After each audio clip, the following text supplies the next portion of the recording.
कई बार कोई मन को अतिरंजित करने वाला कोई है, अच्छा नाटक है, सिनेमा है, कुछ देखते समय भोजन का समय हो जाता है, भोजन नहीं करते। भोजन हाथ में है तो भी टीवी को देखते रहते, क्योंकि वहां कुछ मन का सुख है,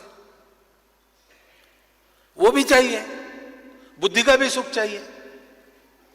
कुछ करने को सोचने को नहीं रहा तो आदमी विमनस्क बन जाता है, पागल बन जाता है। और पेट में अन्न नहीं है, मन को रिझाने वाली कोई वस्तु आसपास नहीं है, लेकिन गणितज्ञ है, गणित में रुझा है और एक समस्या छूट गई तो उसको स्वर्ग सुख का आनंद मिलता है, बुद्धि का सुख मिलता है। ये तीनों आनंद मालूम है दुनिया को, वो जानते हैं शरीर का भी सुख होता है, मन का भी सुख होता है, बुद्धि का भी सुख होता है, लेकिन इसको एक साथ प्राप्त करना उनको पता नहीं।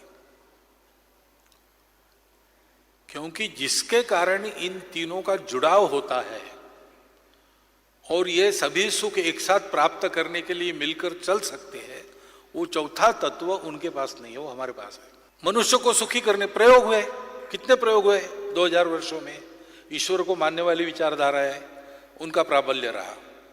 ईश्वर को न मानने वाली विचारधारा है, उनका प्राबल्य रहा। जड़वादी विचारधाराओं ने कभी व्यक्ति को पूरा महत्व दिया और बाकी सबको गौण माना, उससे भी दुख उत्पन्न हुआ, प्रतिक्रिया हुई। इसलिए समाज को ही सब कुछ मानना, व्यक्ति को केवल उसका पुर्जावर मानना, ऐसे लेकर प्रयोग हुए। क्या हुआ?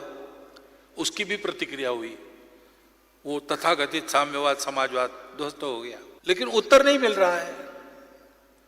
मनुष्य और मनुष्यों का समूह, समाज, परिवार, समाज, छोटे मोटे समूह रहते हैं मनुष्यों के, इन सबका ठीक होना चाहिए, लेकिन सबका एक साथ ठीक नहीं हो सकता। कैसे किया जाए?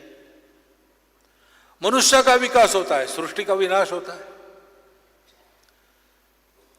विकास भी चलता रहे और विनाश भी न हो सृष्टि का, जोड़ने वाला क्या है? वो जोड़ने वाला जो तत्व था वो उनके पास नहीं है। इसलिए सारे प्रयोग जो उनके हुए,